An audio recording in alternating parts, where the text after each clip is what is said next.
You don't need a plane ticket to visit legendary venues. Red Rocks, the Troubadour, 3rd and Lindsley, the Bitter End. Iconic stages streaming nightly. Tune in from your living room, on the road, or wherever you are. There's always a show on Volume.com. Check your inbox for our nightly lineup. We all know music festivals are the best way to see your favorite artists.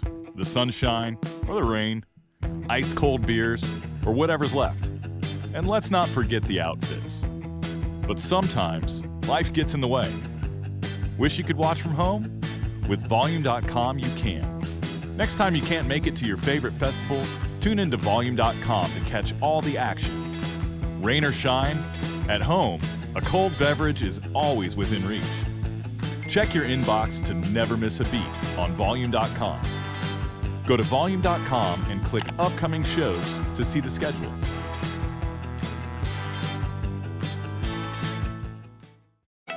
Give back on Volume.com. As proud partners of St. Jude Children's Research Hospital, Jam for Good, Divided Sky Foundation, and more, Volume.com streams shows that support kids with cancer, men and women in recovery, and communities in need. Check your inbox to be the first to know about upcoming benefit shows, with exclusive merch, meet and greet opportunities, and ways to contribute. Do good on Volume.com.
told Ruth, she's like, well, if we show up, either way, it's gonna be fun. I didn't say anything bad. Yeah, it's so hard. Let me go to the bathroom before I play. Danny's here. Danny's here? Danny. Yeah.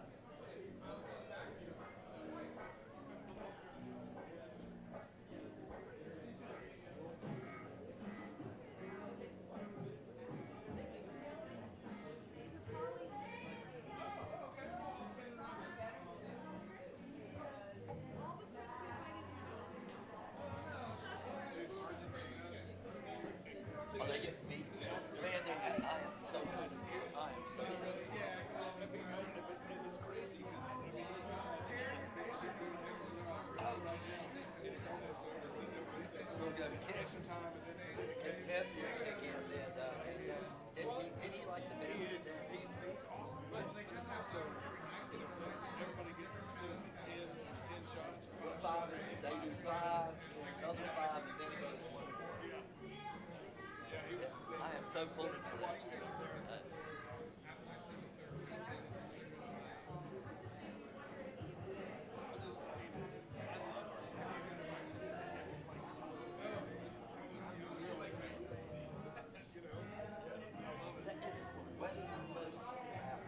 Oh, is that where it is? Yeah, it is. It's yes, dear. Yes,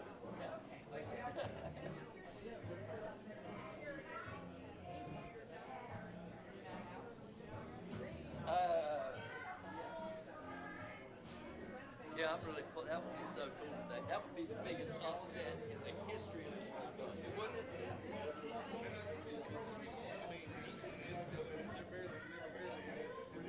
Did they beat Congo? Yeah. Germany's out. Yeah, it's like, and now Spain and Portugal are still. Portugal got it.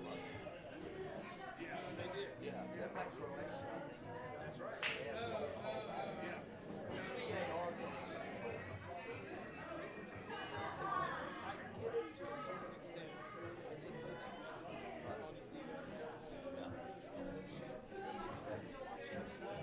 Right. And then what I like the NFL pretty much. NFL, it's got to be overwhelming.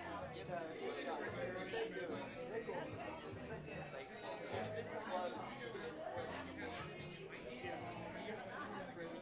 What I don't understand is why they don't do VAR. See, this is what I don't understand. What made them go to VAR? That was called. Because the referee did not see it. Oh, so there was nothing. There was, yeah. So he never saw it. He only saw the replay. Yes, and he saw it in slow motion, which is not emotional. Right. It's like, it happens like this. Make the call live. And if he doesn't make Because it, if you could see everything in slow motion. Right. yeah, it wouldn't be a game. It's such a, like, yeah.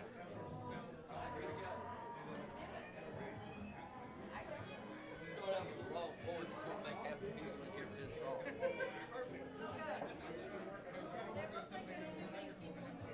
Yeah.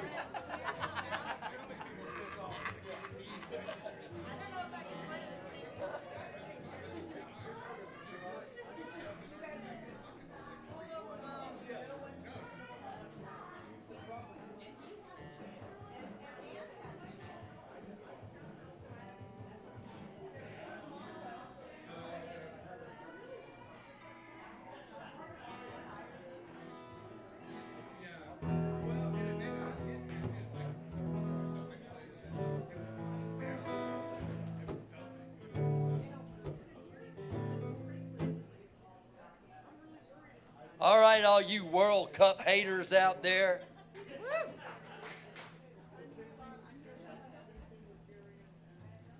Do we have any bookkeepers or accountants here? We're going to start out with a poem that is an allegory to being a bookkeeper. This is called The Ledger. You don't need to live under Vladimir Putin to recognize the stink of tyranny wafting out of the Oval Office. You don't need a PhD in kleptocracy to know what looting with an American flag pin on a suit lapel looks like. And you don't need to be a criminologist to know that our entire government is now operating like a mafia syndicate. No, just follow the boots, the bans, the buzzwords, the book burnings, the blood in the snow. What we're watching here isn't chaos, it's choreography, a state-sponsored smash and grab with a patriotism decal slapped on the window. This regime isn't some dumb accident. It's a reprint of the Russian repression playbook with the serial numbers filed off and a Bible quote taped to the cover. And the cruelty? That's not the malfunction, that's the feature. It doesn't just silence the victims, it stuns the audience. Every immigration raid, every courtroom farce, every fascist cosplay speech is meant to freeze you right where you are while they empty the vault. You think these goons care about America? They care about the spectacle. They care about the scam. Their leader stumbles with power like a raccoon loose in a pawn shop, hungry, clumsy, and shiny thing obsessed. And he dragged in every grifter, bully, and bootlicker he could find to fleece our country while it was still warm. They aren't building anything. They are stripping our republic for its parts. And the mask is nationalism. It's law and order. It's unidentified men in jackboots dragging mothers into vans. Not to solve a crisis, but to create one. Because when you're scared, you're silent. And when you're grieving, you're not organizing. And when you're too busy just surviving, you stop dreaming of justice. That is the point. That's always been the point. This isn't about immigration. It's about domination. It's about them making sure you know your place in their America. They want you afraid, obedient, impotent, disillusioned, and alone. But history ultimately laughs at cowards like these. The shock will fade and fear will calcify. And that's when rage sharpens into action. These bastards want silence? Give them hell. They want surrender? Give them solidarity. They want your despair? Give them defiance. Say what's wrong. Point to it. Name it. Stand in front of the bus. Don't let them launder oppression with euphemism.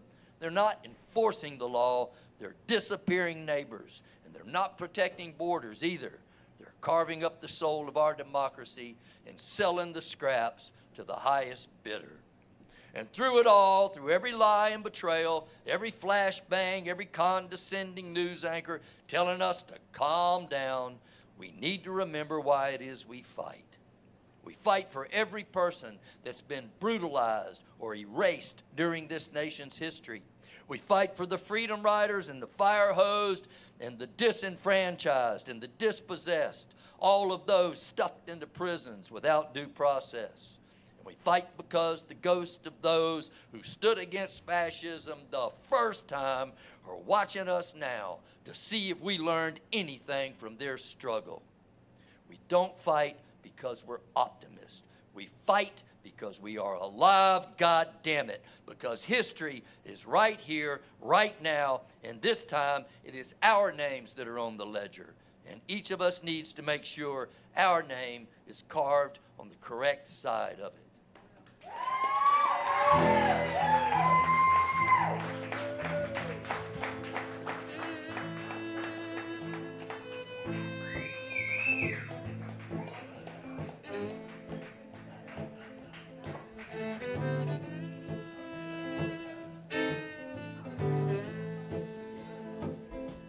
Well, it could be a long night.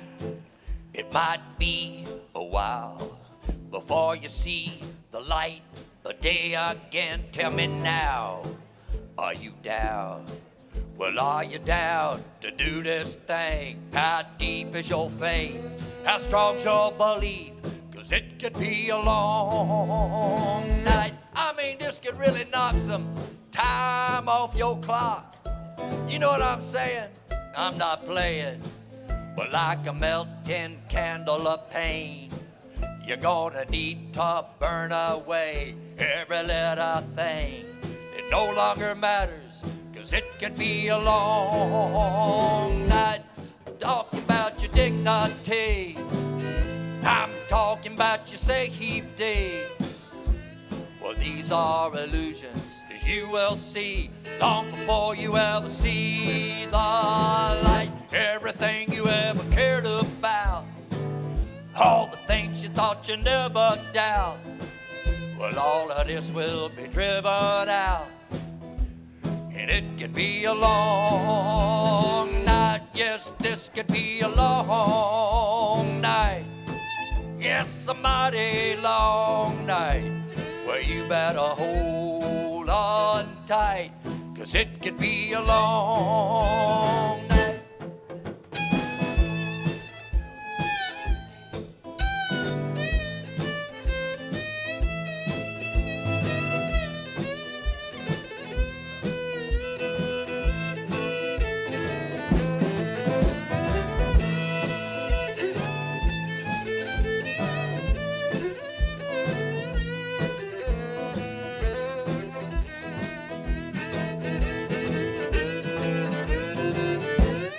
It's a leviathan of authoritarianism that we face, my friends. There will be clouds of foreign entanglements and reams of alternative facts. Executive orders will be issued to round up the opposition. Babies will be ripped from the arms of their mothers along our nation's borders. And the rights of women to have dominion over the affairs of their own bodies will be brought into question. And going up against this, it's going to take courage. And I'm not talking about posting shit on Facebook kind of courage. I'm talking about real courage, moral courage, spiritual courage, and physical courage. So get ready. This could be a long night. I'm talking about your dignity. I'm talking about your safety. Well, these are illusions, as you will see, long before you ever see the light. Everything you ever cared about, all the things you thought you never doubt, all of this will be driven out. And it could be a long night. Yes, this could be a long night. Yes, a mighty long night. Well, you better hold on tight, 'cause it can be a long night.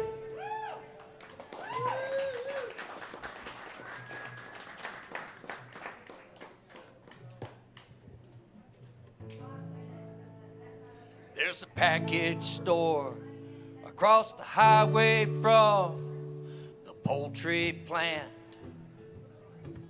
And when your shift is up, that's where you get a pint and your lotto ticket at. And out back there's a dumpster where you can sit around and drink and think of all the bridges you know you'll never get across.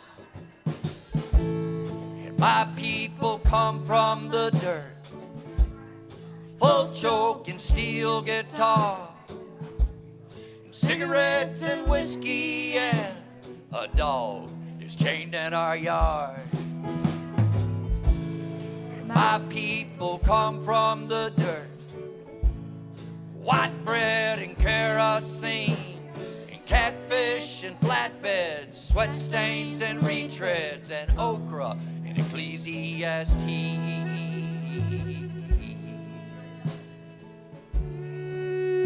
There are weeping saviors tattooed to the shoulders of the dispossessed,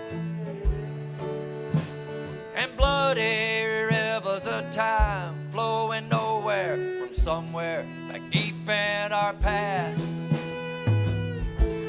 And it's treeless and it's bleak, and trash is scattered all across the open fields, and it's busted lips and Kids riding on hips and songs of longing and loss. And my people come from the dirt, a full choke and steel guitar, and cigarettes and whiskey and a dog is chained at our yard. My people come from the dirt, white bread and kerosene, and catfish and flatbeds, sweat stains and retreads, and okra and Ecclesiastes.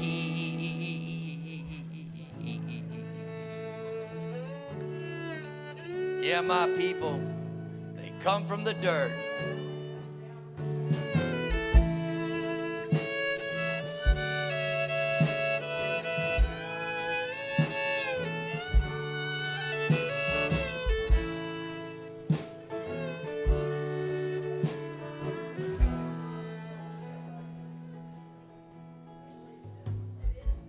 Salvation, that's the only antidote to all this poverty and disgrace.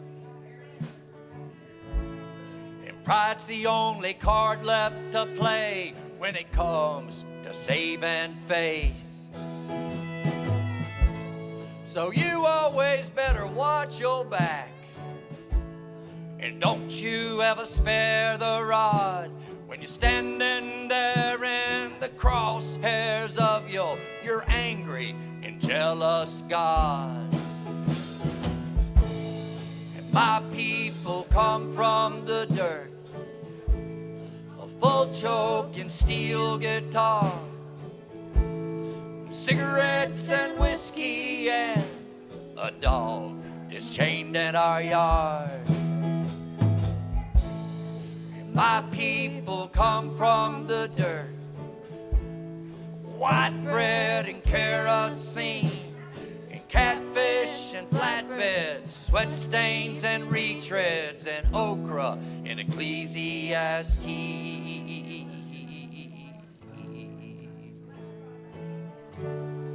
Yeah, these are my people.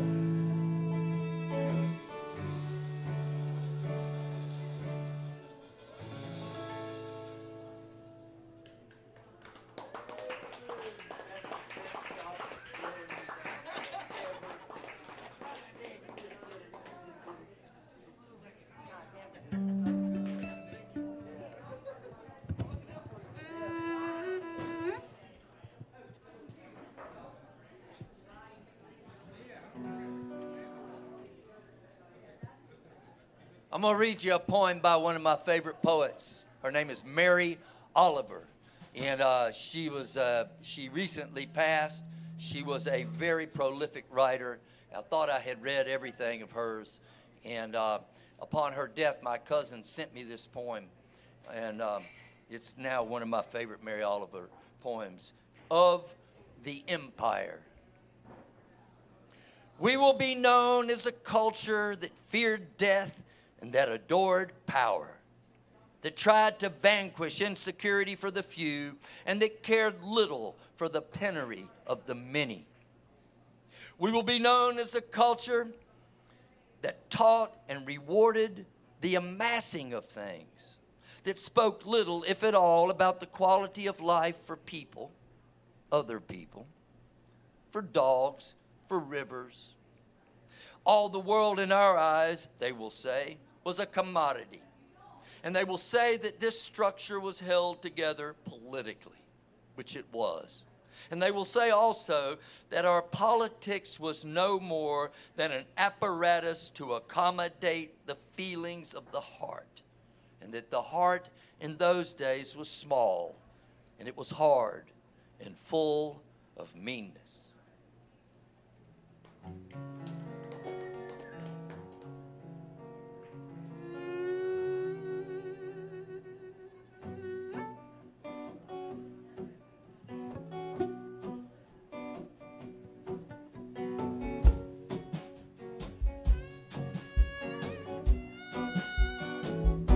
Well, I was about to go blind.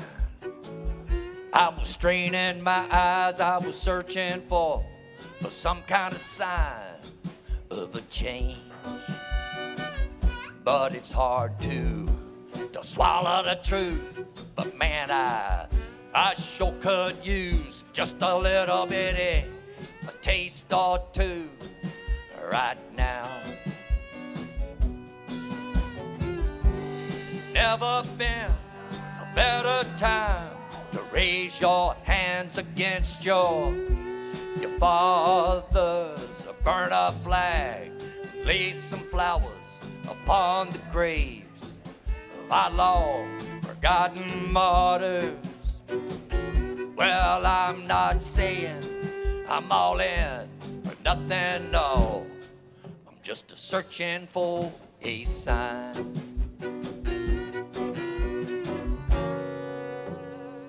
And it's hard to say yourself once you poison the well. Well, who you gonna call for help then?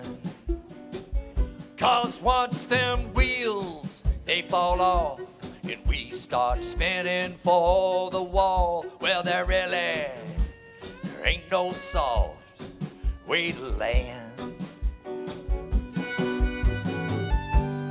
Never dreamed, never lived to see the day that I'd see days like this. Did we just look up and all of a sudden find ourselves caught up in this big old fucking mess? I'm not saying I'm all in or nothing, no. I'm just searching for a sign.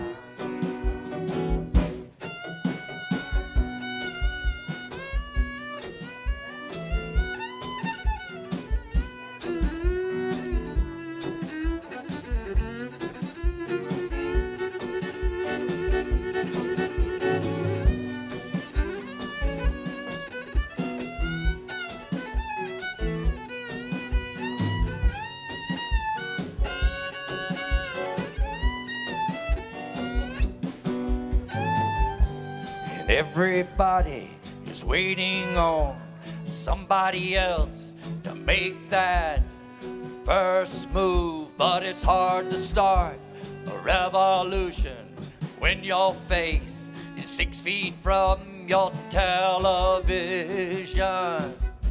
Well, you're all afraid to make that big decision. You keep on hoping for a sign, like maybe some virgin crack whore giving birth to a Christ child in a trailer park out there in Green Hills, or a little black stable for a statue crying whiskey tears the front yard of Mar-a-Lago. Well, I'm not saying I'm all in or nothing, no. I'm just searching for a sign.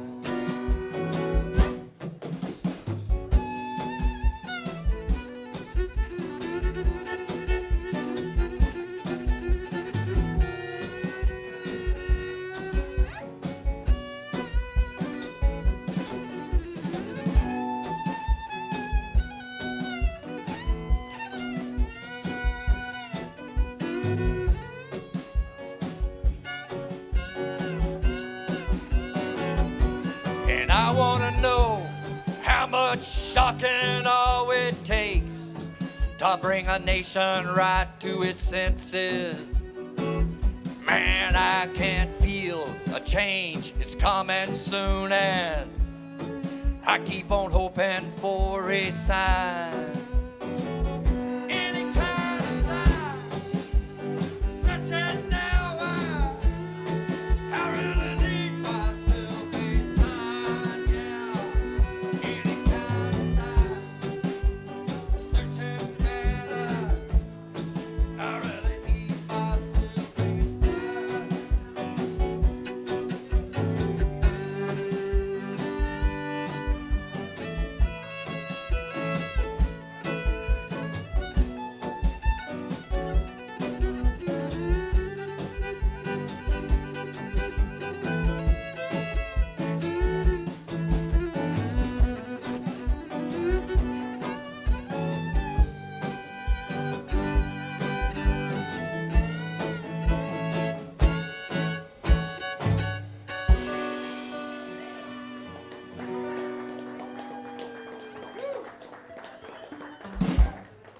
Say hello to Dr. Holly Riley. Hello. Mr. Josh Day back there banging on the drums. Can I get a little bit more fiddle in the monitors, please? Check, check.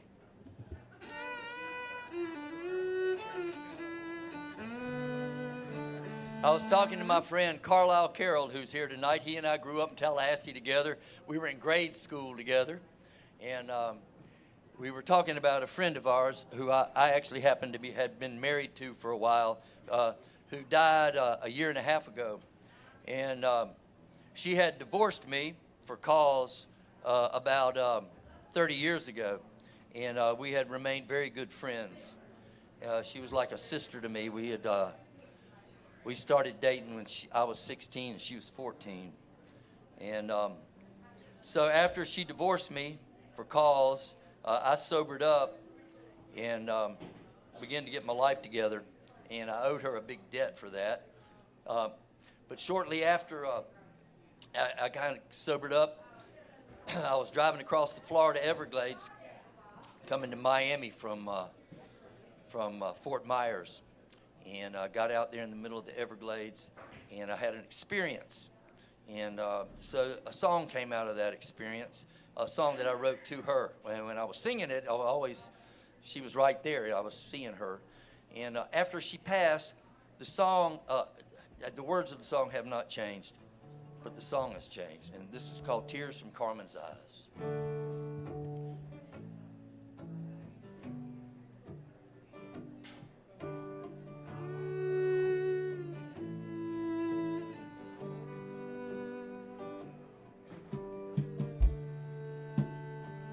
I was driving across the Everglades the other day, and I had the AM radio on, and I was listening to some old Havana tunes from back in the day when the Casablanca fans twirled in the thick cigar smoke at the Tropicana, and there were dark men dressed in white suits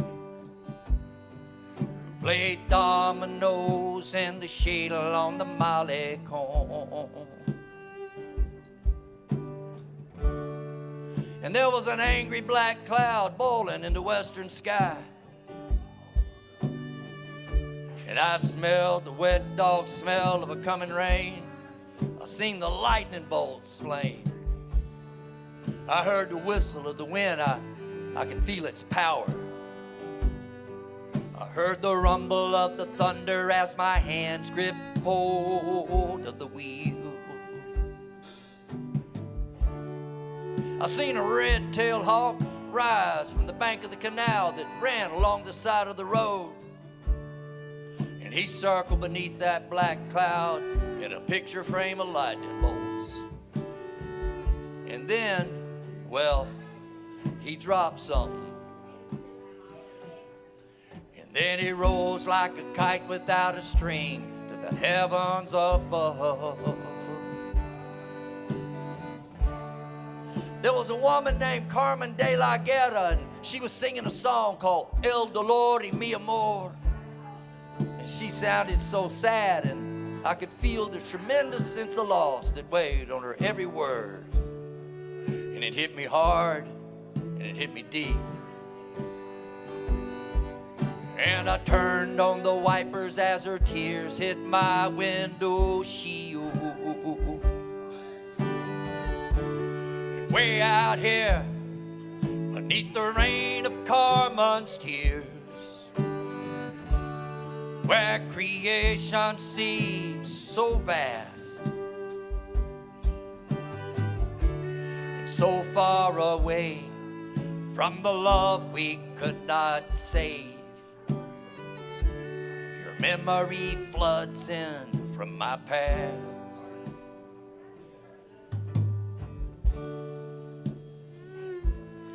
I don't know why I get so sentimental,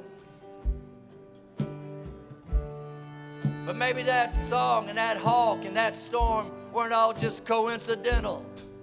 Yeah, the rain come down so hard I could hardly see. So I pulled over at the reservation and parked the car beside an open thatched hut. And there was an Indian woman there, sitting quietly, nursing her baby, solemn and back straight. She was watching that storm as though it were a movie. Well, I killed the motor, but the radio kept playing on. And then my mind fogged up, the rain was pounding on the hood. I knew what to do, I just didn't know I could. Then I wept like a child while Carmen kept singing her song. And way out here in the middle of nowhere, everything I buried, it's falling from the sky. And everything I feared, it's like everything we held so dear. And it's washed away by tears from Carmen's eyes.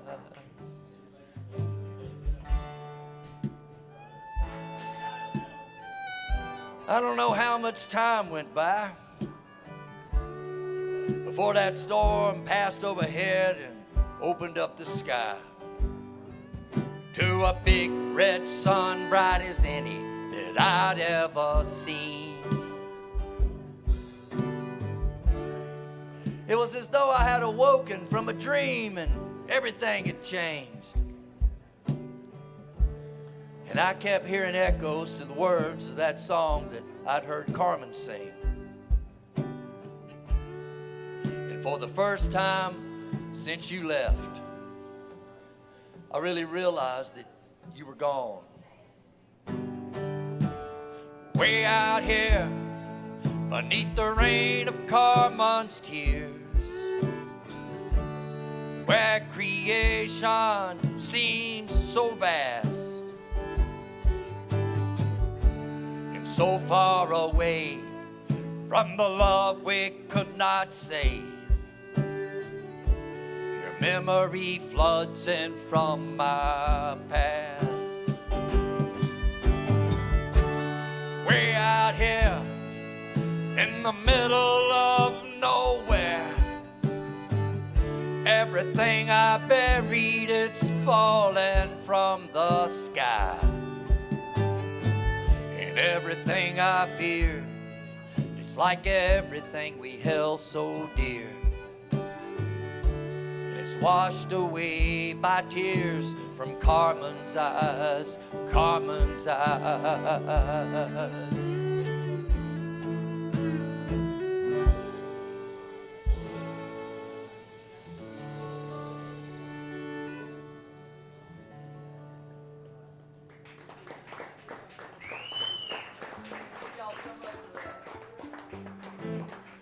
We got a few musicians. I just see Tommy Womack walk in here. What's that, Tommy?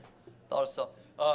We got Danny Schmitz here tonight. We got a lot of musicians in the house. A high percentage of musicians in the house. I'm gonna do a song that I wrote. I wrote it to myself.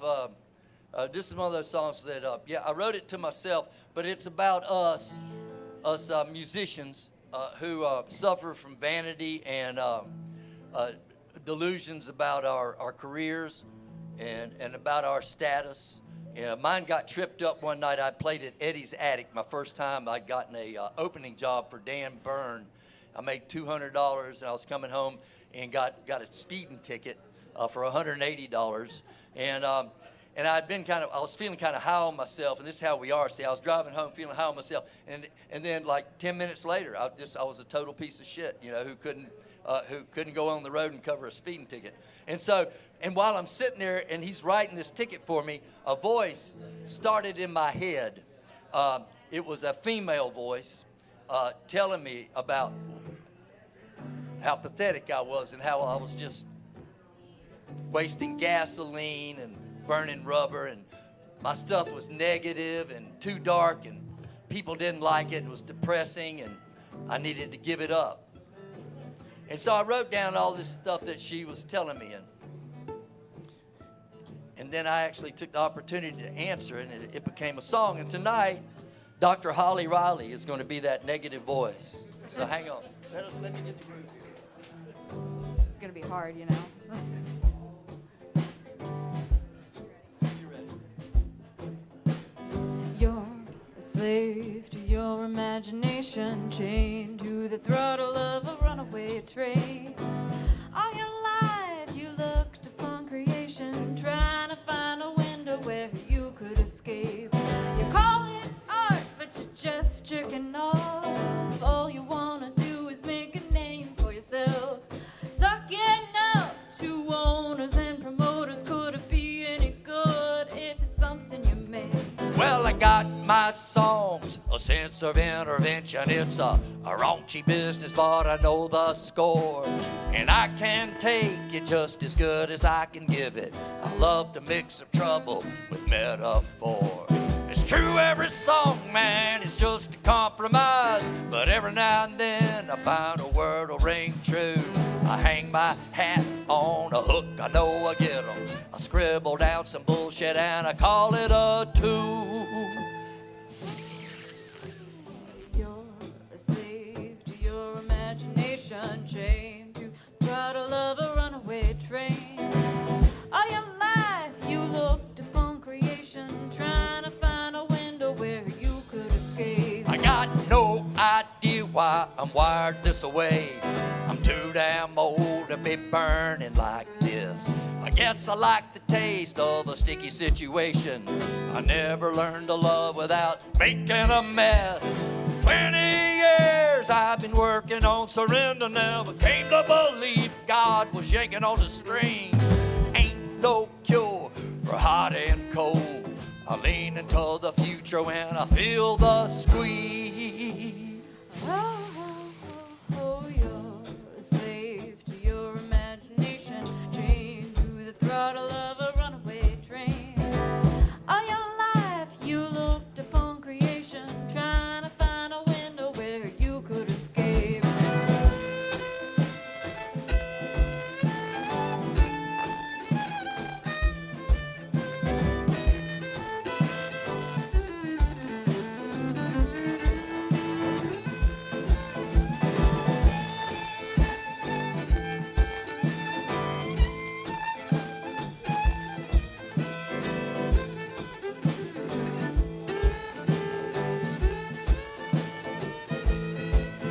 Everybody wants to water their own little flower, tilt the altar where they worship their sins.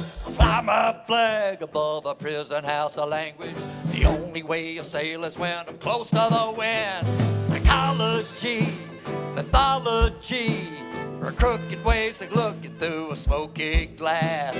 Abstract theory, it's a futile search for meaning. You never know the truth until it kicks your Ask me and I'll tell you that. Oh, you're a slave to your imagination, chained to the throttle of a runaway train.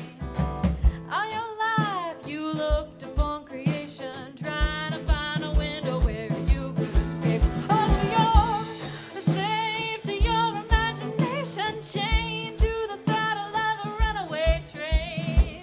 All your life you looked upon creation, trying to find a window where you could escape. And when will I learn that I'll never escape?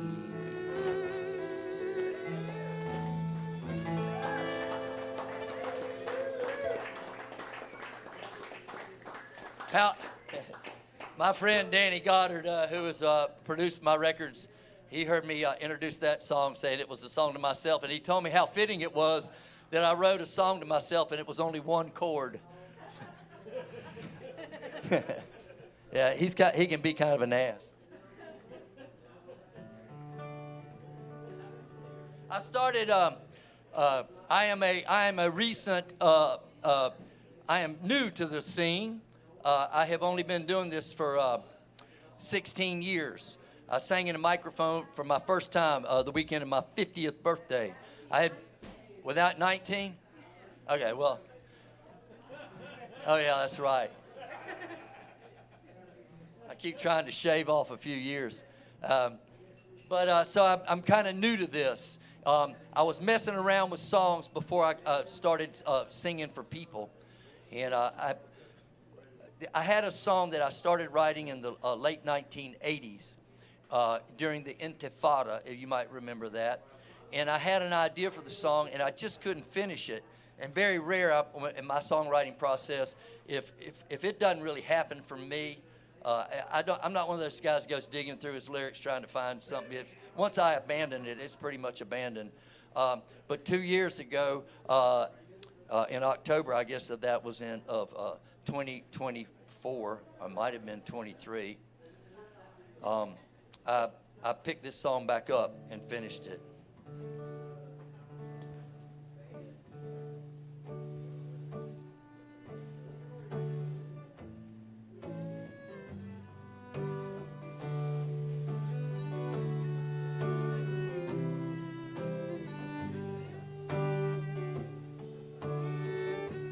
Sackcloth and ashes underneath the thigh of the hand.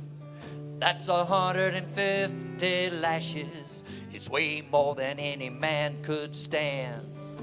And if you keep silent in a time such as this, accept the ways of gain by violence, you are taking, you're accepting the risk. Sins of the fathers fall upon the sons and daughters. I can hear King David calling, "O Absalom." And sins of the fathers fall upon the sons and daughters. And here we are 3,000 years later with the worst yet to come. Day of darkness and black clouds across this land.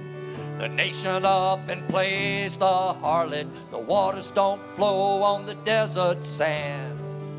So turn back the pages to a time we hold so dear, and you will see down through the ages the message written, the lesson given is clear.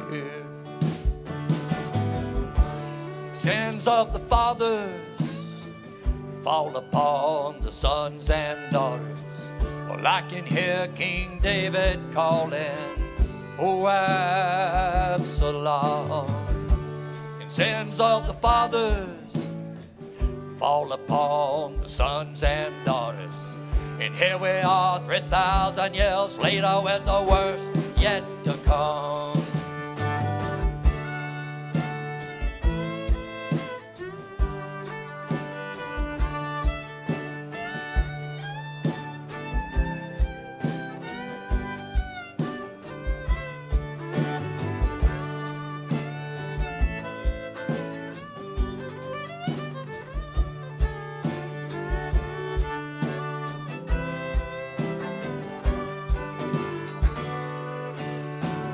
Strike the tent, slaughter the lamb, cross the river to another land. It's holy ground, but there's blood all on it, and killing is killing no matter what you call it.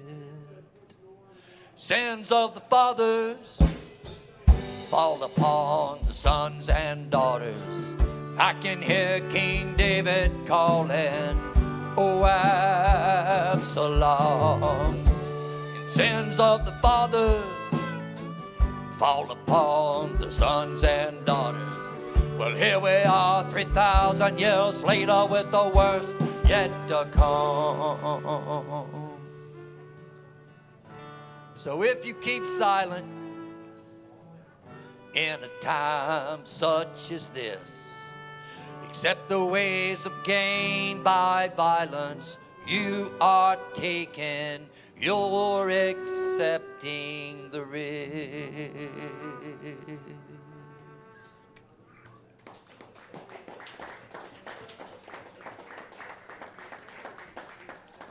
All right, tomorrow's 4th of July. Carly, you're from Wakulla County, aren't you? Wakulla. She is from Carly is from Wakulla County, Florida. Yes, which is which is a county just southwest of Tallahassee. Back in the day, there was a time when the license plates in Florida would have a number and a dash, and then a bunch of other numbers. And that first number indicated what county that tag was from, and it was based upon population of the county. And Dade County, which is where Miami was number 1, dash, and there was a number. And it kept, Duval County was 2, Hillsborough was 3. Leon County, which is Tallahassee, where I'm from, was 13. There are 68 counties in the state of Florida, and Wakulla County was 67. That was the number that was on there. There is a town in Wakulla County called Sopchoppy, which is an old Indian word. It means keep out the Walmart. And when I moved back from Nicaragua in 2006, I began going to Sopchoppy, and I was there one day when they were having a parade, our 4th of July parade. And there was an incident, and I later found out the incident was based that these people, a very brave, courageous group of people, had been there the year before and had become a little upset, a little offended by the proceedings of the 4th of July. And they have a guy there named Freeman Pygott. Did you ever know Freeman Pygott? Freeman Pygott had Freeman Pygott's well digging and septic tank company. Only in Wakulla County would you let the same guy put your septic tank and your well in. But Freeman had this lowboy trailer pulled behind a John Deere, and he had one of these big septic tanks. It looks like almost like a little submarine. You might have seen it made out of fiberglass. It has a hole for the effluviant to come in and a hole for the effluviant to go out. Well, he wrapped this thing in bunting on this lowboy and put kids in it and gave them candy. And they were coming through downtown, throwing candy out of the septic tank into the crowd. And there was just a bunch of stuff going on. I later found out that these people didn't sit with them. And they decided, I'm just going to sing the song. The Wakulla County called it, the Wakulla News called this an incident.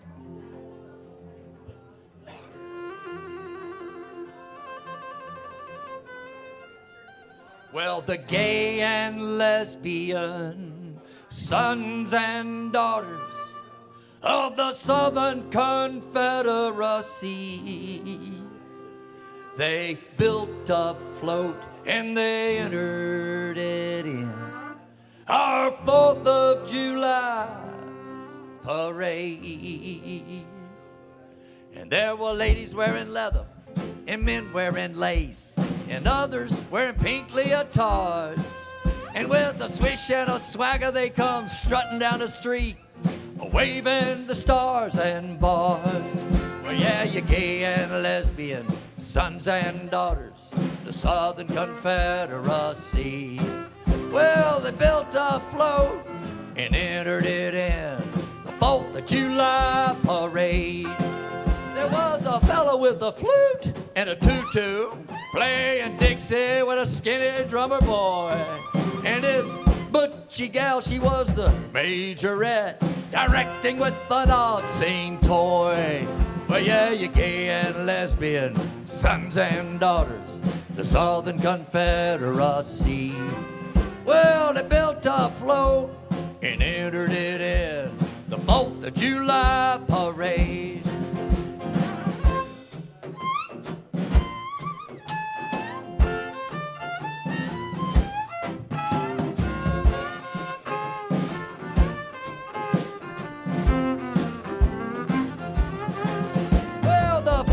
A poster of old Stonewall Jackson and another a Truman Capote, and there was Billie Jean King and Elton John, but the biggest was of Robert E. Lee.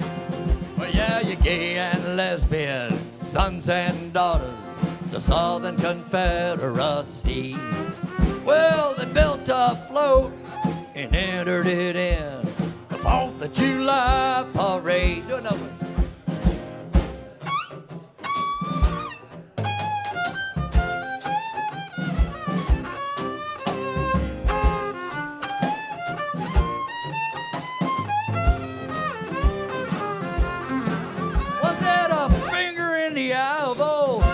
Sam to wave the rebel flag on Independence Day are just a poke in the ribs of that long lost cause for these queers to carry on this way. Well, yeah, you gay and lesbian, sons and daughters, the Southern Confederacy. Well, they built a float and entered it in the 4th of July parade. Yeah, they built a float and entered it in our 4th of July parade.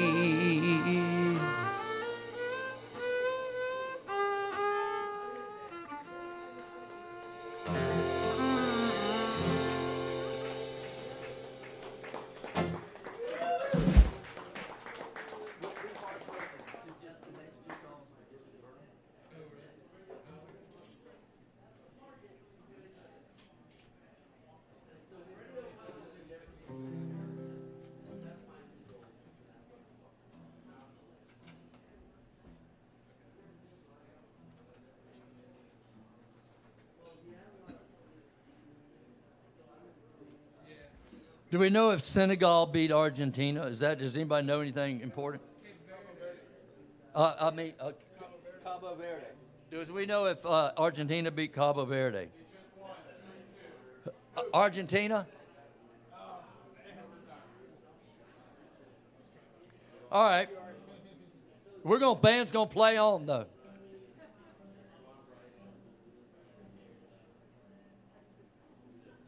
Man, I got way out.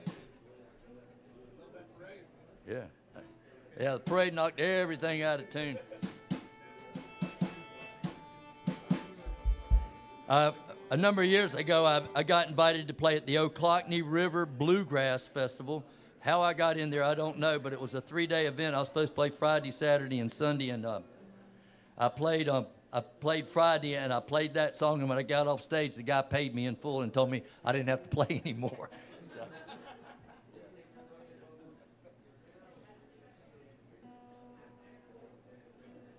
I'm wrestling with this a little bit here.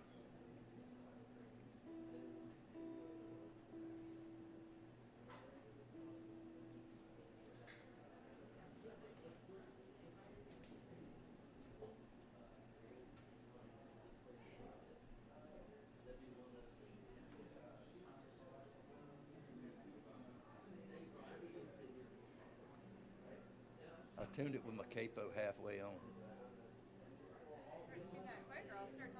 You tell a lie about me. Okay, Grant used to be my neighbor. I was a good neighbor too. He was a great neighbor. I kept your dog.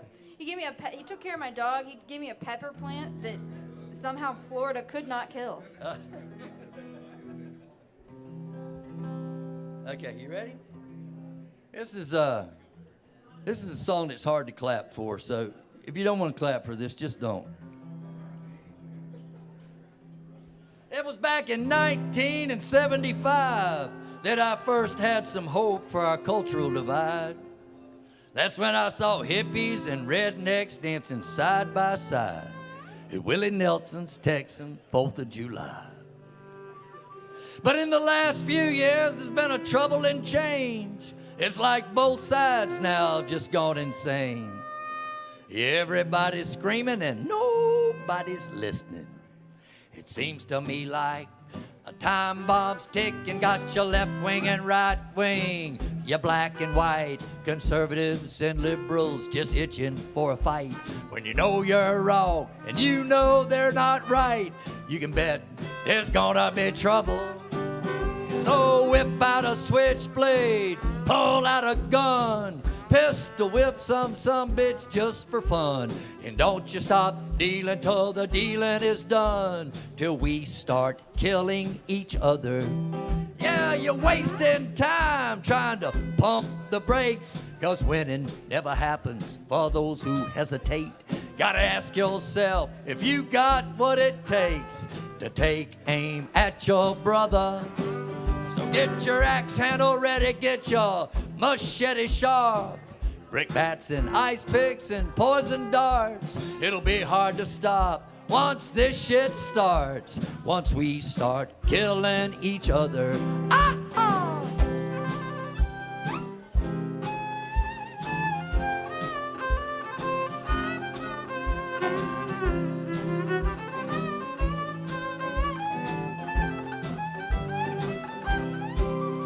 Don't let the circle be unbroken. Don't you let no sunshine in. Who the damn where the flowers have gone? The answer's not blowing in the wind.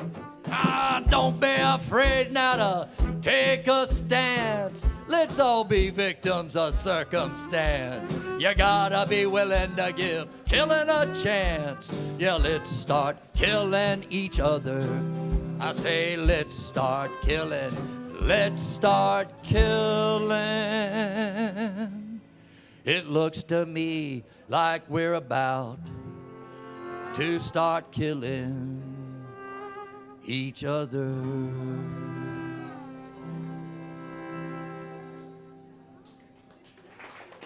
Oh, you clapped, didn't you?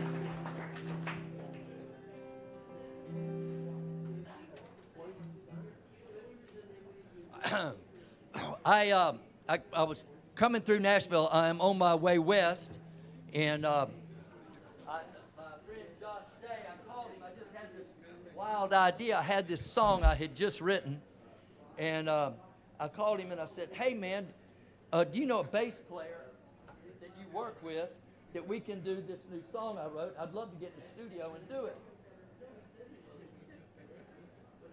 That's my girlfriend laughing because I can't find my lyrics. No, you're laughing at me. I haven't started laughing yet.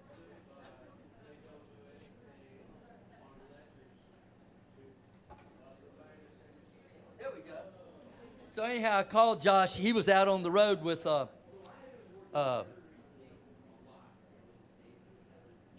Travis Tritt. And I called him, and he was out on the road, and he said, "Yeah, I can do." I asked him while I had him on the phone if he thought I could get an opening job for Travis Tritt. He said he didn't think that would be a good fit. But he said he knew a great bass player. He played a bunch of stuff. Anyhow, he put a session together for us, and we went in yesterday and recorded this song. I have never played this song out.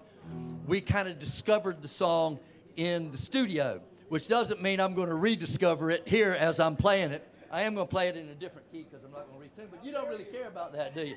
All right. Okay, so let me see here. Trevor's got to start upcharging for those key changes. Yeah, here we go.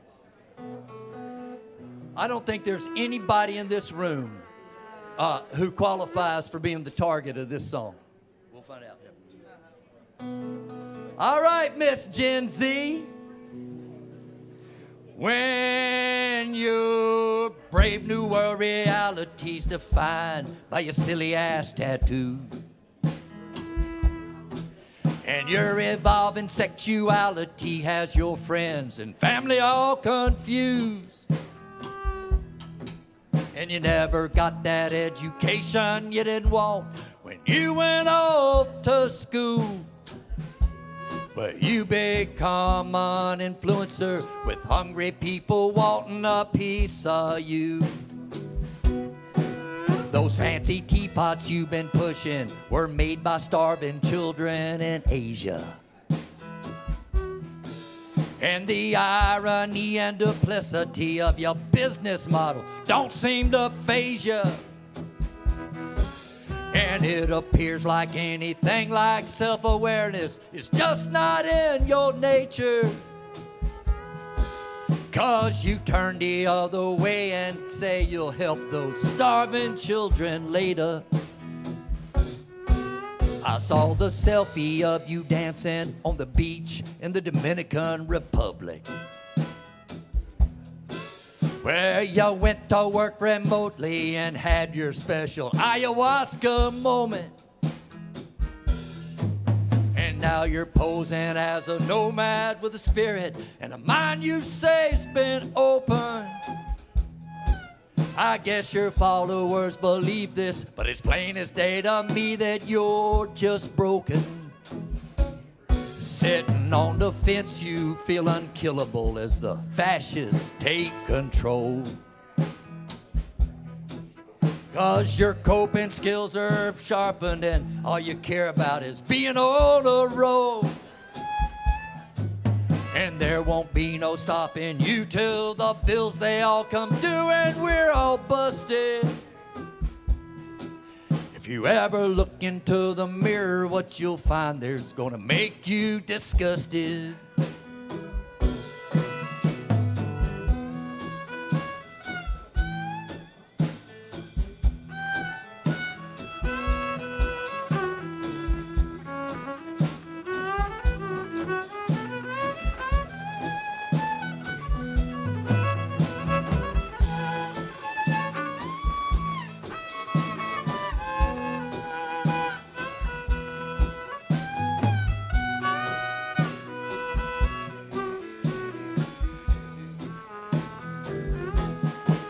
Your best friend Allison, she told me, please call her up.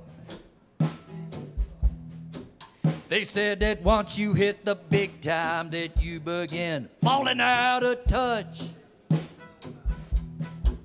They begged me to talk to you and convince you this craziness must stop.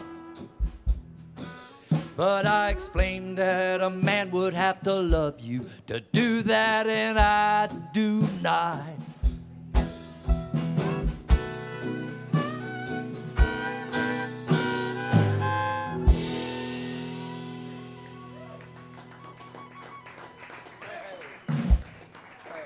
That's the first time for that one. Oh, does anybody here know what the word strophic means?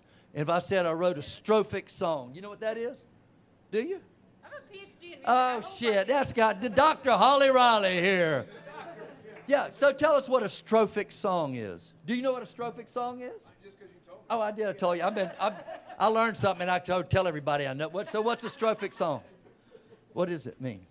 I'm assuming it means it's just verse after verse after verse. Yeah, right.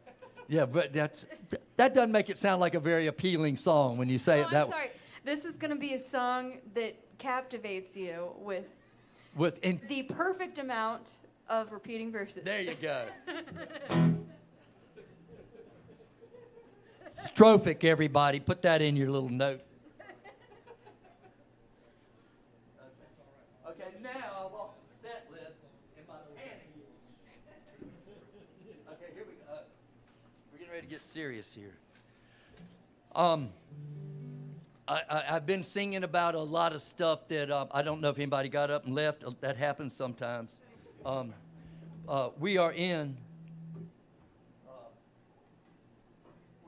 country in the last 8 or 9 years has gone through a real transformation. There's been this huge schism that has cut right down through the middle of our national character and our national consciousness.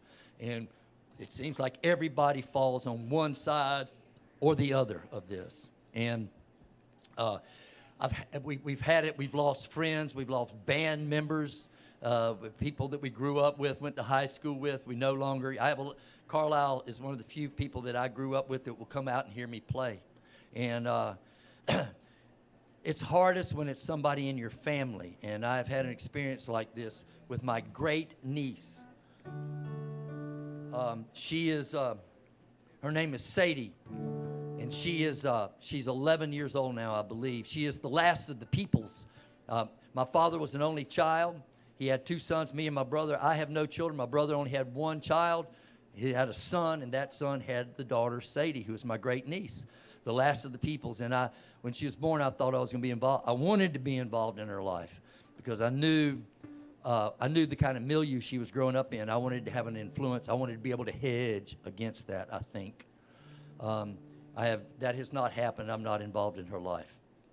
But I wrote her this song hoping that when she grew up, that she might stumble across it. And it's called Dear Sadie.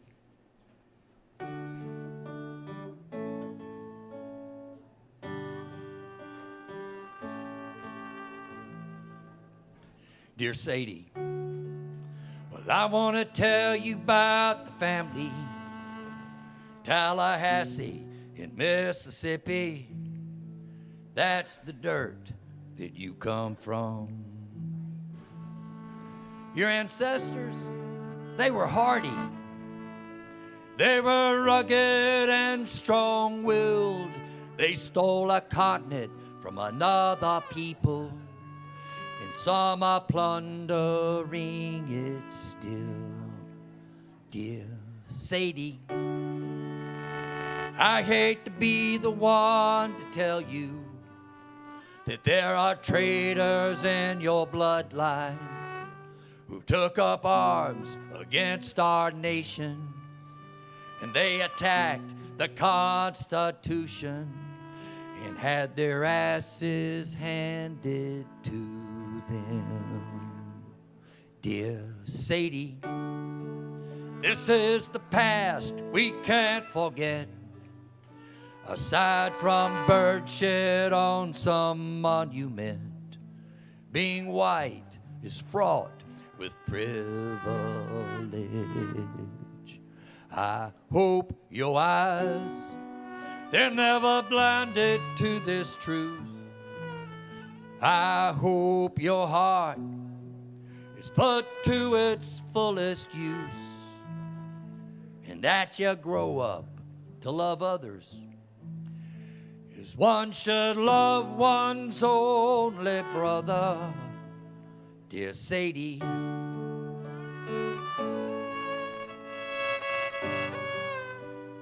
and there's just two kinds of people in this world, little girl.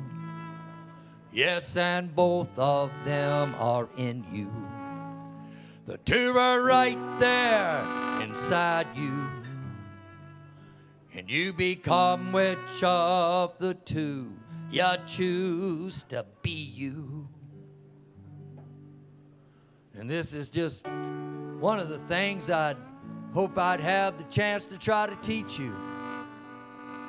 That and how to sharpen up a word, sing a ringing Dylan verse, read some Mary Oliver, play an E chord on guitar.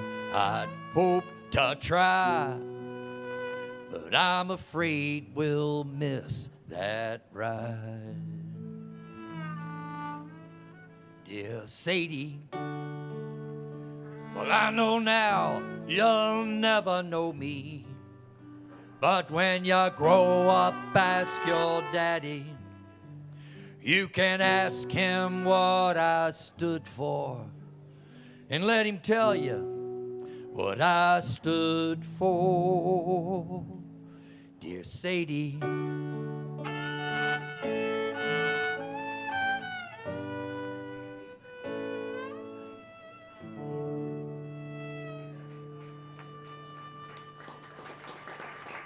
thank you.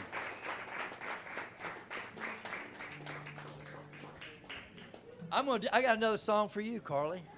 Yeah, well, I told her she's from Wakulla County, but if you live in Wakulla County and you're like in Tallahassee and you meet somebody new, and they say, "Where do you live?" What you always say is, "I live down in the county," because there's really Crawfordville is the county seat, but it's not much of a seat, and everybody's kind of like spread out all over the county. And so they just said, "I live down there in the county." And I moved to Wakulla County when I came back from Nicaragua. Let's do this in E. I'm going to do this in. And I moved to Wakulla County when I came back from Nicaragua. And I learned that term. And I woke up one day and I looked in the newspaper, and they had a big event that was happening in Wakulla County. The Super Walmart was opening on the Crawfordville Highway, and they had a big story about that in there. And right next to that story, they had a story about this gathering of local churches that had found some books that they thought needed burning. And so they were burning these books. So you had this, the front page was half burning books and half about the opening of Walmart.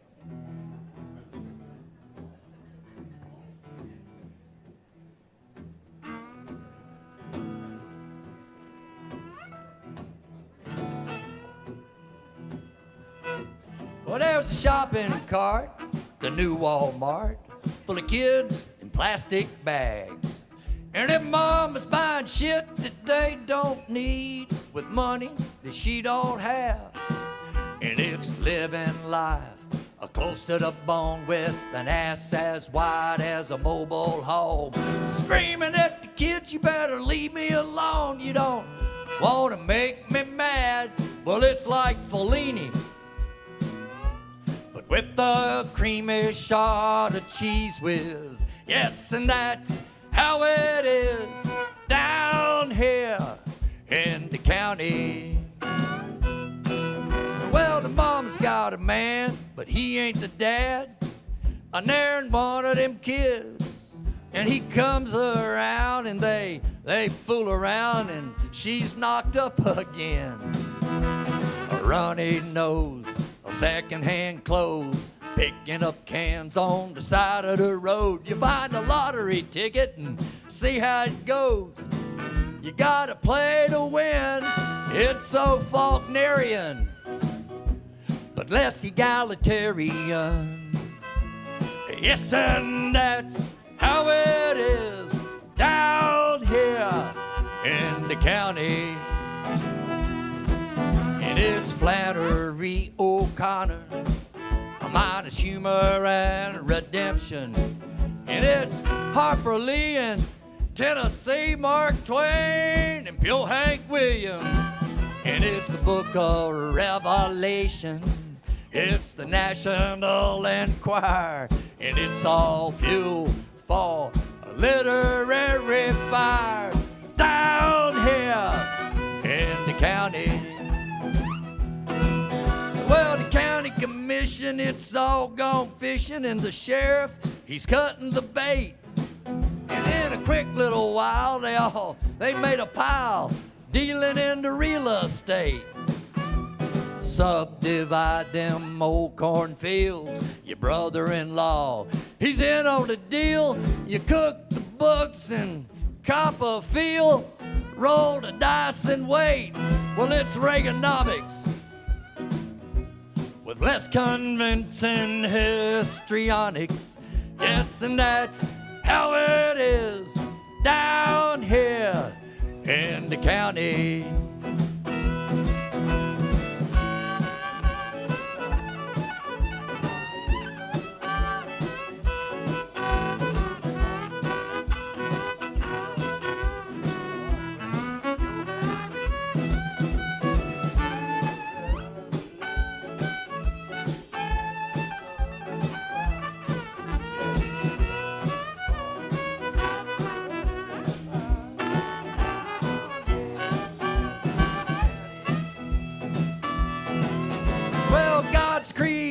It's a fast food nation, and everybody's bellying up.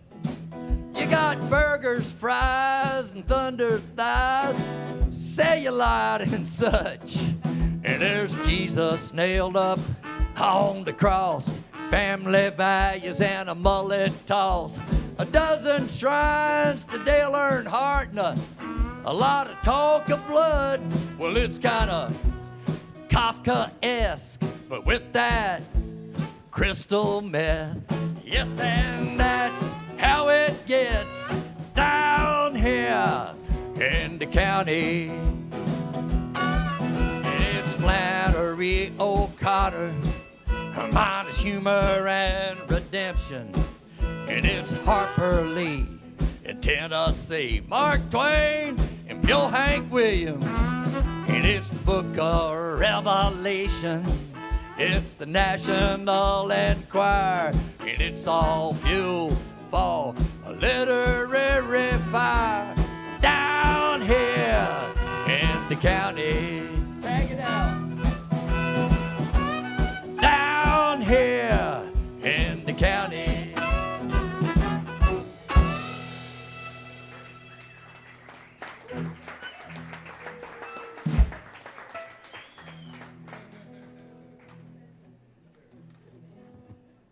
I have a friend by the name of Jim Roche, and my influences as an artist have not really come from songwriters. It's come much more so from poets and artists. And Jim was a local guy who became a kind of famous artist. He showed at the Whitney Museum. And his brother was a good friend of mine.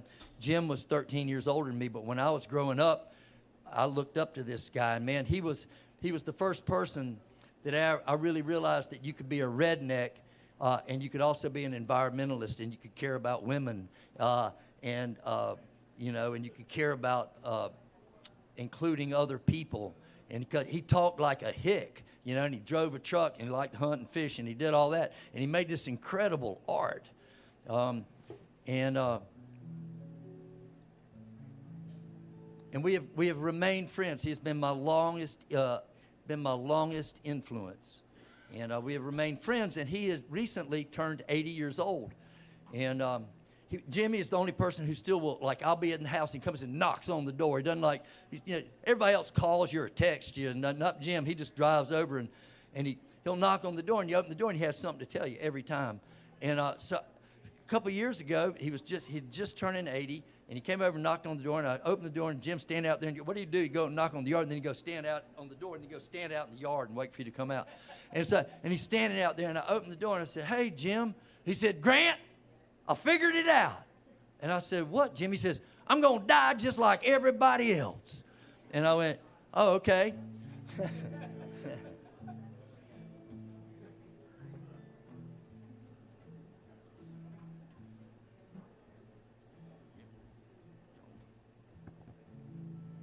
Well, Jimmy, you told me you're living in your bonus years, and you finally figured out you're gonna die just like everyone else. And you say all the paint that you spilled, well, it could cover the walls of a church, but it dripped from your heart like a light from the dark, and you find nothing else really works. You say the Bible says a man should live 70, and you're thinking you might just hold out. Yeah, you want to believe, but the closer the day, the deeper the mystery and doubt. So much for the time when art's just a grind, and nobody's buying a thing.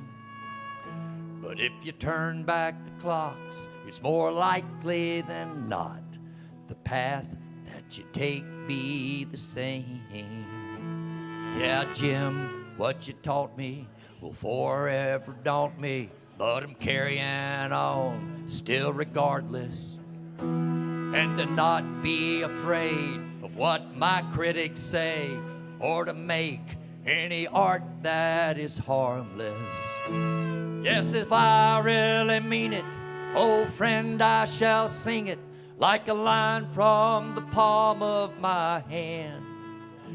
Yes, I'll carry our tune like a busted balloon, or a song from a bird on a branch.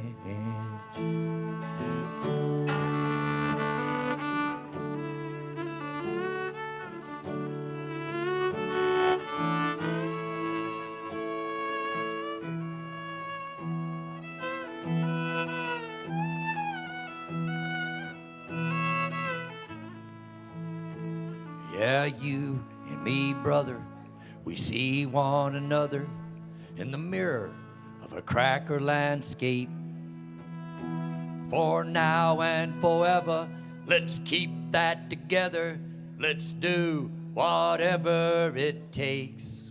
We need not feel shame or lay any blame. We were toast once we had us a taste. Using brushes and pens, it's been our greatest sin. Killing trees with the paper we waste. So much for the time when art's just a grind, Nobody's buying a thing. But if you turn back the clocks, it's more likely than not the path that we take be the same.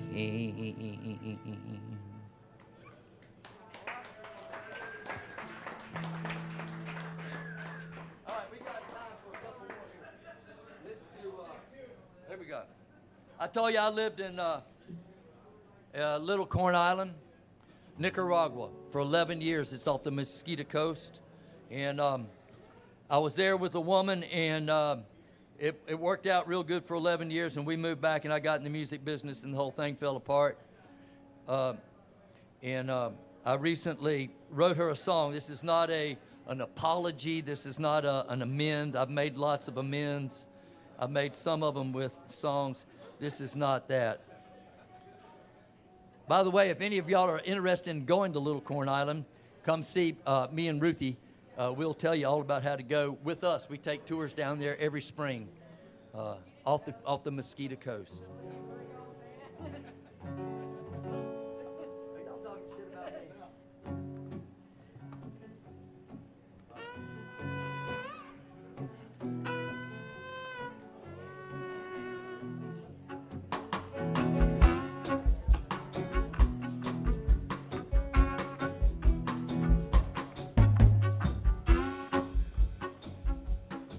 I found a photo yesterday in the bottom of a drawer. It was you years ago on Little Island. In a short flowered dress, a little floppy hat. Couldn't tell, but maybe you were smiling. The photo, you were standing on a cliff above the ocean and pointing towards a ship on the horizon. And the message therein was your ship was coming in. I think that's what you thought on Little Island.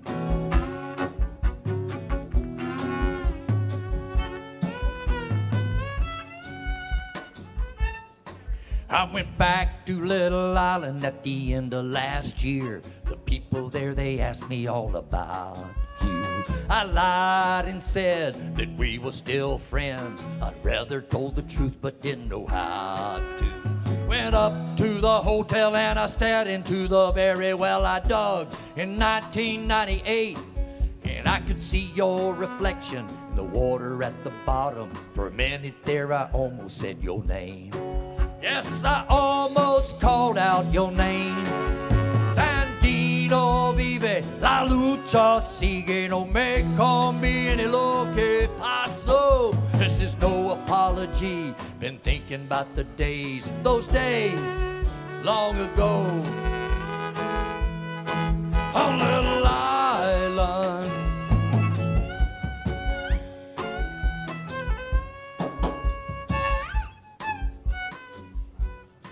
There were no Indians sleeping in catboats in the harbor, no lobster being hauled up from the sea.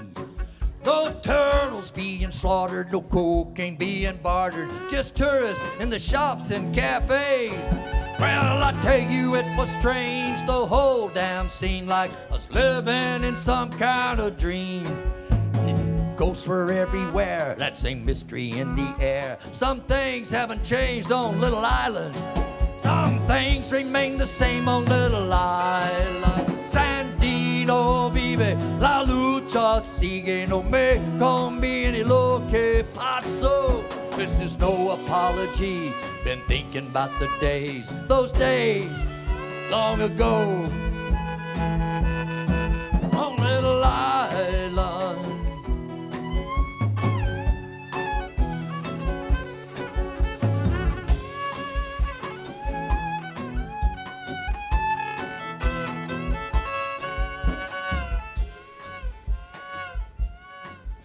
I remember the day we took a freight boat to the Main, on the aft deck in a hammock in the shade. A little bird flew in, ate breadcrumbs from your hand, and the people were all amazed. Ah, but me, I guess I knew your spirit through and through was more connected to that bird than men like me. The bird flew away, I saw tears on your face. I watched as they fell into the sea. Yeah, your tears, they returned to the sea. Sandino vive, vive, la lucha sigue, no me conviene lo que pasó. This is no apology, been thinking about the days, those days long ago. Oh, little island.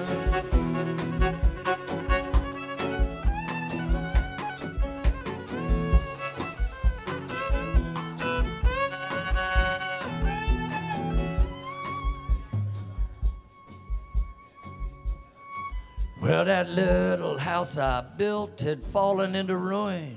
Whatever we buried's been lost. Forgotten but familiar, understood but peculiar. It all kinda added up to naught. And I walked among the graves where we buried our dogs, neath the trees where the hammocks had swung. I'm only writing to you now to make sense of it somehow. Try to figure out what went down on Little Island.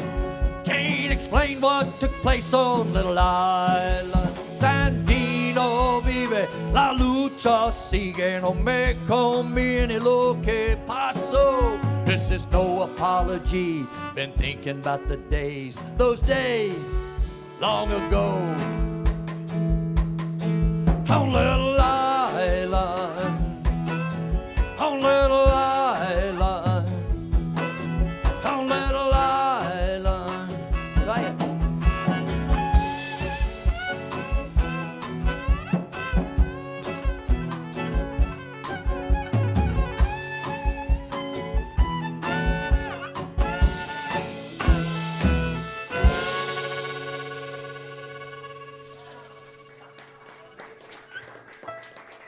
Oh man, thank y'all. I don't know when the last time I played a show when I could pretty much tell you the name of everybody that was out there. Thank y'all so much for listening, though. I've really enjoyed this. Ari, how are we doing on time? We got like one or two more. I know you got a big, huh? Okay, good. So let's see what we got on the list. All right, we're gonna go. I'm gonna do something I normally don't do. I'm gonna go from one minor key song to another minor key song. Okay. All right, I know you love that. We got two more songs for you. But high fructose corn. I'm going to do a song. Here we go again.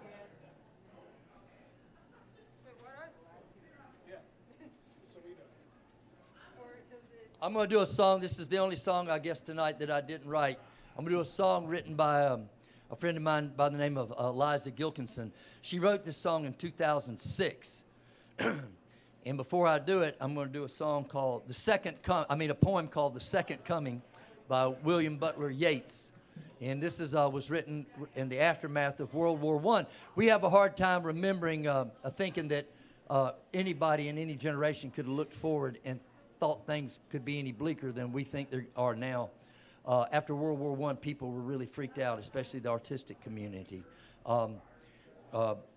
What man had done to man was just incalculable. It was just unbelievable, the brutality.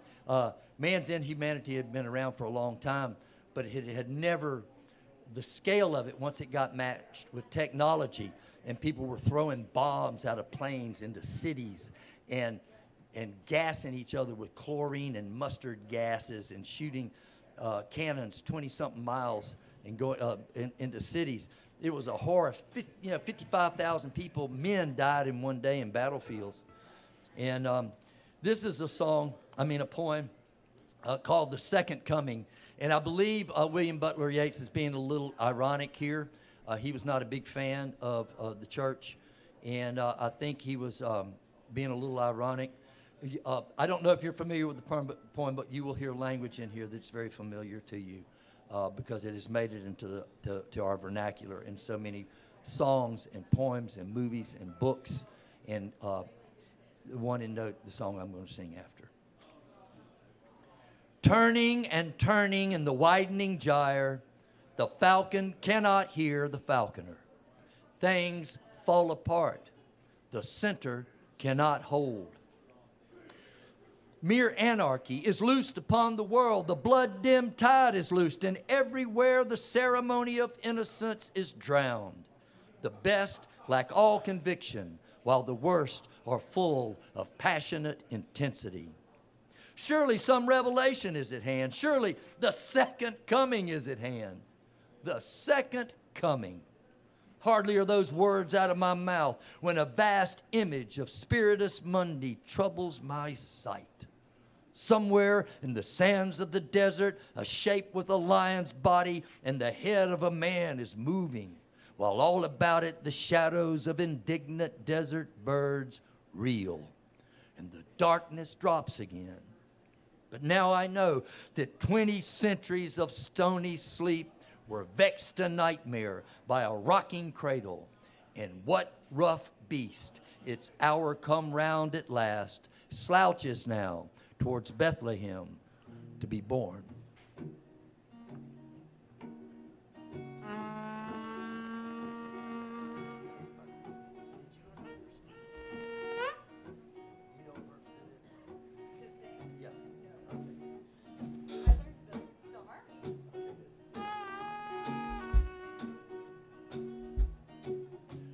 Well, look out, people, now it won't be long. A hurricane will be a-blowing strong. The chance to rise will have come and gone, slouching towards Bethlehem. What kind of beast comes slouching? What kind of beast comes slouching? What kind of beast comes slouching? Slouching towards Bethlehem. He's coming in the name of hunger, putting all the poor folks under. Well, who is behind him, I wonder? Slouching towards Bethlehem. What kind of beast comes slouching? What kind of beast comes slouching? What kind of beast comes slouching? Slouching towards Bethlehem.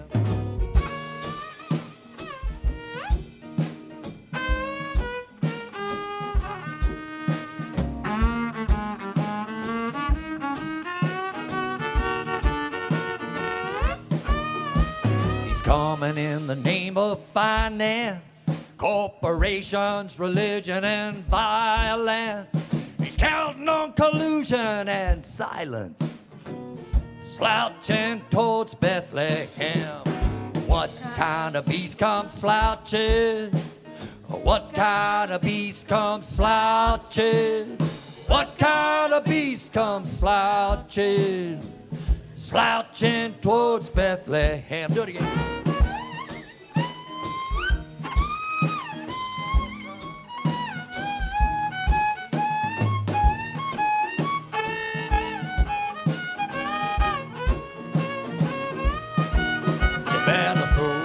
Shoulder to the wheel and rise up high to the top of the hill. Better blow your horn even louder still, slouching towards Bethlehem. What kind of beast comes slouching?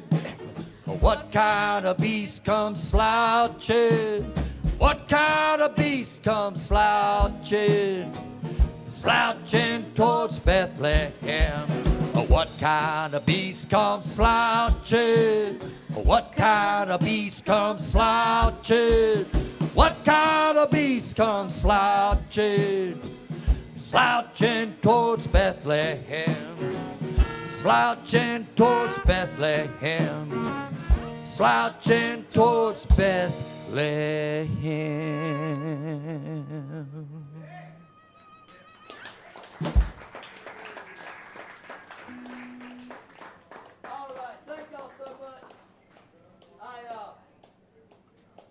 I don't know if y'all noticed there's a blue car out there and a blue Honda HR-V out there. I bought that last year. I was on tour. Hold that. You'll know what to do. I bought that when I was on tour. I broke down in Mason City, Iowa in my Honda Fit, and I had to buy a car to finish my tour, which I was cool. I put $9,999 on my credit card and just whoop, off to Ontario I went. And then I got home and the bill came due at 22%. And I've had to take on a corporate sponsor. Does Travis Tritt have a corporate sponsor? Okay, well, but I've had to take one on because I'm not Travis Tritt. I can't, and I'm not proud of it, but it's just a fact, and I've had to do it. So, are you concerned about the future of our country? Do you see conservative, Christian, right-wing, straight, white American males embracing autocracy, totalitarianism, and fascism as they lay the free reins of democracy into the hands of billionaire oligarchs? Of course you see this. But maybe you've grown tired and weary of the fight against tyranny. Maybe the weight of the struggle for our country has got you down, and you're not just feeling that zest of energy that once fueled your progressive ideology and spiritual sense of justice. If so, fear not. Just brew you up a cup of Grant Peeples anti-fascist coffee. This coffee fights fascism, and it says so right there on the bag. Yes, just 4 or 5 cups of this dark Nicaraguan brew will get you energized and back on track in the fight against Obama-hating, gay-bashing, black-fearing, tree-killing, soul-saving, flag-waving, fox-loving, land-paving believers in fascism. Pick you up a bag of anti-fascist coffee on sale here tonight and continue in the fight for the ideals and the principles upon which this great nation was founded.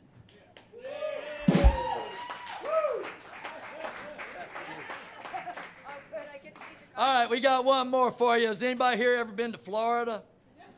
All right. When I moved back from Nicaragua, they had a state song contest because our old state song was, this was an irony lost on everybody but me and Jeb Bush. The old state song for Florida was called The Old Folks at Home, a song that we know is way up and down the Swanee River. And it was just kind of this racist diatribe, and Jeb knew it was a bad song. And so he decided we needed a new state song that was more positive about our state. And so, and it was a big money prize, and so I decided to go after it, and I did, and I entered the contest, and I lost.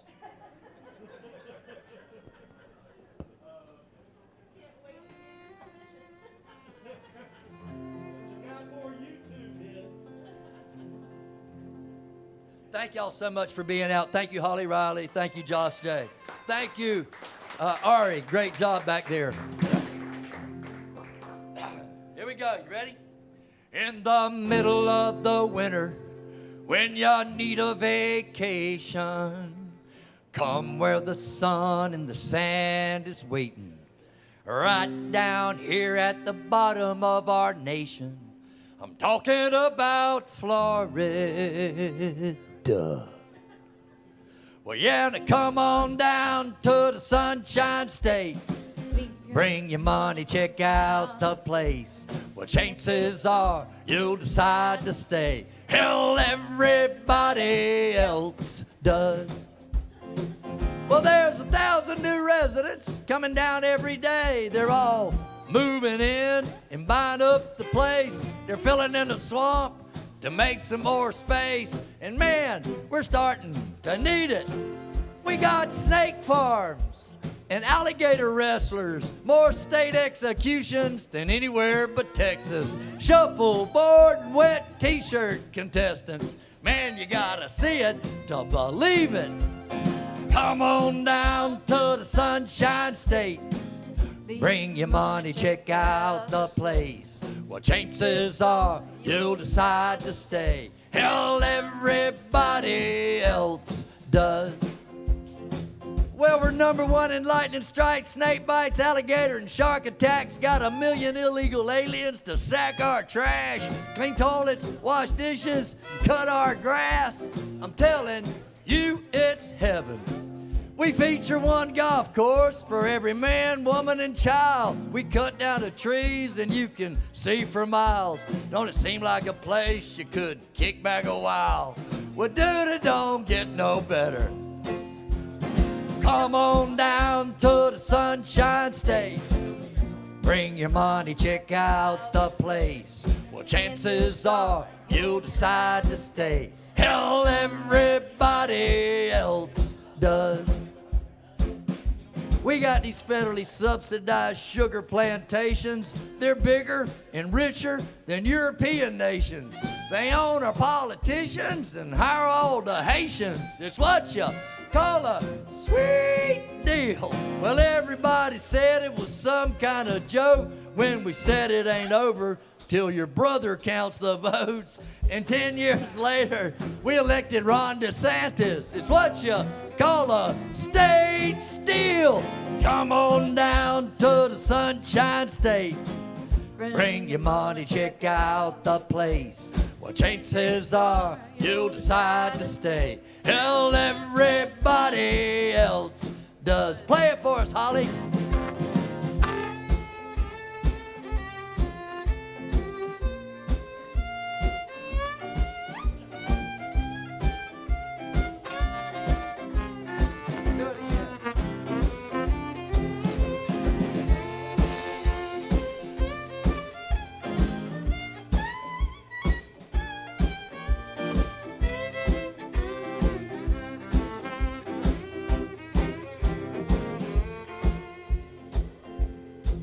Well, our school system rates higher than Mississippi and Louisiana.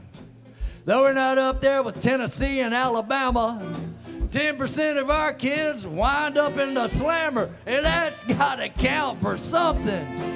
You see, we ain't got no state income tax because we stick it to all the tourists to make up for that. It's a service-based economy. That's what keeps us fat. That and a lot of fried mullet. Come on down to the Sunshine State. Bring your money, check out the place. Well, chances are you'll decide to stay. Hell, everybody else does. And come on down to the Sunshine State. Bring your money, check out the place. Well, chances are you'll decide to stay. Hell, everybody, everybody, everybody else does. All right. Thank you so much.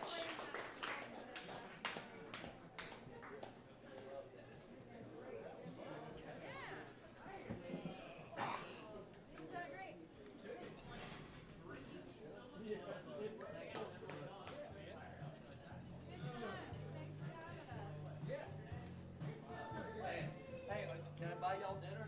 That's about 12 years.